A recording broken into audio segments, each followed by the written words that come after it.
क्षेत्रीय औद्योगिक सम्मेलन को लेकर पूरे संभाग में तरीके की चर्चाएं हो रही हैं, तैयारियां हो रही हैं। नौकरशाह प्रशासन सरकार लगातार काम कर रही है। उद्योगपति निवेश को लेकर भी अच्छे खासे यहाँ पे जो आंकड़े अभी तक आए हैं वो आ रहे हैं। हमारे साथ वरिष्ठ पत्रकार अरविंद जी हैं। आइए बात करते हैं, जानते हैं कि किस तरीके से इस पूरे कन्क्लेव को वो देखते हैं और किस तरीके से जो संभाग मूव करेगा, शहडोल की जो अर्थव्यवस्था है उसमें कितना बदलाव आएगा, रोजगार का जो हमेशा शहडोल रोना रोता है वो किस तरीके से उसमें इजाफा होगा। सर, किस लहजे से, किस नज़रिए से इस पूरे कन्क्लेव को देखते हैं? देखो, ये संभावनाओं का पूरा कह लो कि केंद्र है आज की डेट में। बिल्कुल। शहडोल संभाग पिछड़ा हुआ है, जब हम सब जानते हैं। ट्राइबल बेल्ट है, कोयला का क्षेत्र था, फॉरेस्ट एरिया बहुत लंबा चौड़ा है। कहीं ना कहीं इसकी एक अनदेखी होती रही है।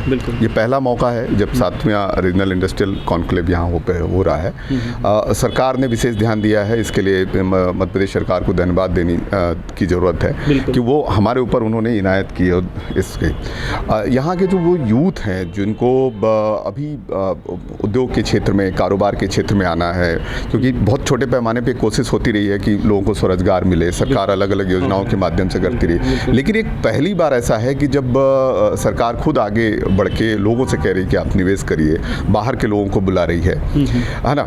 तो ऐसे में यहाँ के जो काम कर रहे कारोबारी थे उनके अंदर एक अलग सा जज्बा आया, एक अलग सा हौसला है ना बढ़ा है। तो उसको देखते हुए मैं तो समझता हूँ कि अभी इसके बाद एक और बूम आएगा, जो एक नई पीढ़ी जो आ रही है, जो नया कुछ चाह रही है कि वो निवेश करे, कारोबारी दुनिया में आए और एक अच्छा खासा लाभ कमाए। बिल्कुल। तो मुझे लगता है कि सरकार की ये जो कोशिश है, ये केवल उद्योग को बढ़ाने के लिए नहीं बल्कि यहाँ के जनमानस के अंदर एक बड़ा परिवर्तन लाने की एक कोशिश है।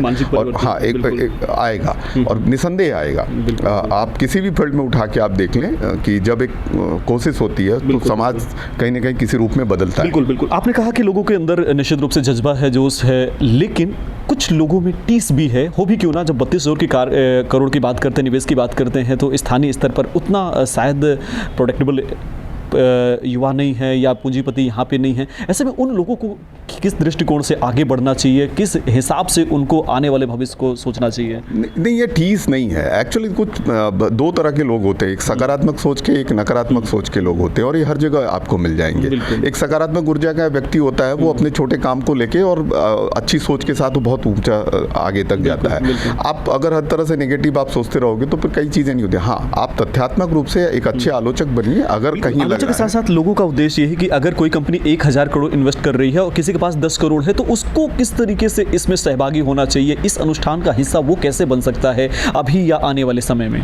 देखिए, जो कंपनियां हैं जो आ रही हैं ना, वो पूरी तरह से अध्ययन करके आती हैं। जो आज 500 करोड़ 1,000 करोड़ लगाएगा तो वो इस बात का, वो तो केवल एक अवसर देखता है, मौका देखता है, उसको मैक्सिमम फायदा, टैक्स में छूट, जमीन, लैंड, और उसके बाद में उसको रॉ मटेरियल कहाँ से मिलेगा, वो अपनी सारी चीज़ें उसके लिए एक्सपोर्ट लगाता है। तो इसमें अभी अपन को बहुत डिटेल जाने की जरूरत नहीं है कि उसको मतलब वो सरकार उसको फायदा होगा, नुकसान होगा, ये तो अलग बात है, ये बिजनेस और व्यापार की बात है।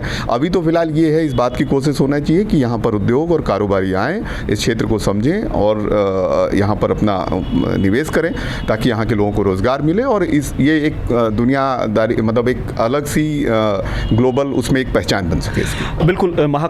मकर संक्रांति का दौर चल रहा है, एक मेला होगा, लेकिन मेला तक ही सीमित ना रह जाए। ये जो कारवां है कैसे आगे बढ़े, कौन कौन सी ऐसी कठिनाइयाँ आएंगी, इसके बाद निवेशकों को और तमाम जो उद्योगपति हैं उनको, और किस तरीके से उनके लिए प्रशासन को, सरकार को चुस्त दुरुस्त रहने की ज़रूरत है? देखिए, सरकार के अभी जो सबसे ज़्यादा लोग उम्मीद करते हैं प्रशासन और सरकार से, वो होता है खास करके लैंड को लेके। अगर आप उनको जो ज़रूरत वाली है, फॉरेस्ट लैंड फंस रही है, ट्राइबल लैंड फंस रही है, या अगर वो अपने उसको विस्तार करना चाहते हैं तो कुछ और लैंड की ज़रूरत है।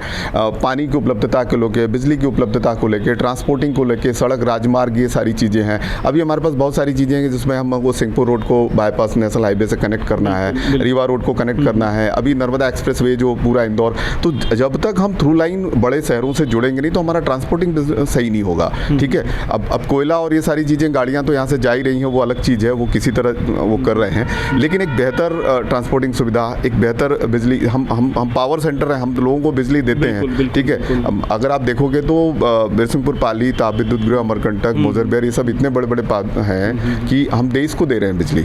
कई बार आपने सुना होगा कि कुछ हमारे यहाँ की इंडस्ट्री बंद हो गई कि बिजली की ट्रिपिंग की कारण है, ठीक है। डेक्कन हमारे यहाँ बंद हो गया, तो वो अलग अलग कारण है। उसमें हम कहीं ना कहीं उन कारणों का अध्ययन करके और व्यापारियों के साथ ताल मिला के प्रशासन और सरकार को चलना होगा। एक अंतिम सवाल, कहा जाता है कि लोग लेने आते हैं और लेके चले जाते हैं, ऐसी जो कंपनियां हैं अमूमन ऐसा कोई प्रोडक्शन का हब नहीं बन पाया अभी तक।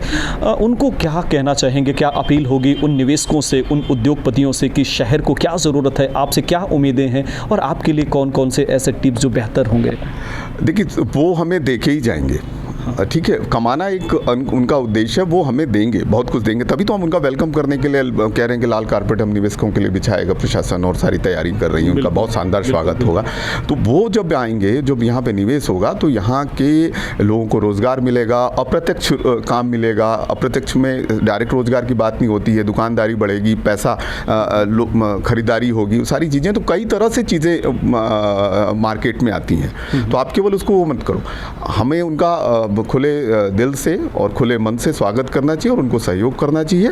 हाँ, बहुत सारी अड़चनें आती हैं, कई बार आप देखा होगा कई क्षेत्रों में सिंगूर का सबसे बड़ा उदाहरण था कि राजनीतिक कारणों से टाटा को गुजरात जाना पड़ा नैनो प्लांट लेके, उससे कितना आज भी पश्चिम बंगाल उसके लिए परेशान और तरस रहा। तो हमको इन सारी चीज़ों से हटके देखना पड़ेगा, तभी हम कुछ कर पाएंगे, अदरवाइज इतना आसान नहीं है। बिल्कुल, अर्थव्यवस्था हमारी उतनी मजबूत नहीं है, बेशक जो युवा पीढ़ी है, जो व्यापारी हैं वो भी इतने स्ट्रॉन्ग नहीं है। ऐसे में आपको क्या लगता है कि उनको स्ट्रॉन्ग करने के लिए, उनको मजबूत करने के लिए और उनको बड़े उद्योगपति के रूप में, बड़े व्यवसायी के रूप में कन्वर्ट करने के लिए और क्या बेहतर शासन को करना चाहिए?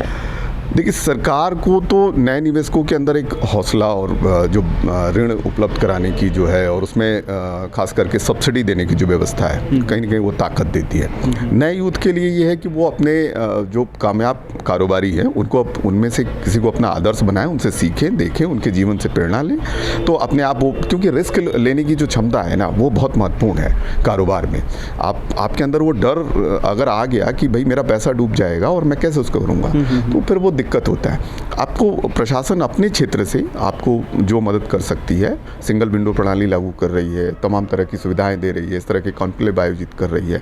तो नए यूथ को ये सब देखना चाहिए, सीखना चाहिए और कहीं ना कहीं उन्हें और थोड़ा एक अपनी किस्मत पर भी और ईश्वर पे भी भरोसा करके आना चाहिए। बिल्कुल, तो नए यूथ के लिए वो ग्राउंड है, ये वो मैदान है जो लगभग रेडी किया जा रहा है संघर्ष करके। आने वाले समय में उसे बहुत अच्छा प्ले करने की ज़रूरत है और निश्चित रूप से जैसा कि कहा कि ये वक्त है कुछ देने का, ये वक्त है यहाँ पे कुछ करने का, ये वक्त है यहाँ की अर्थव्यवस्था को मजबूत करने का, ना कि यहाँ के उत्पाद, यहाँ के जो प्राकृतिक संसाधन उनके दोहन का। सर, हमसे बातचीत करने के लिए और तमाम मुद्दों पर बड़ी सटीकता के साथ अपना अनुभव साझा करने के लिए बहुत बहुत धन्यवाद। Thank you so much.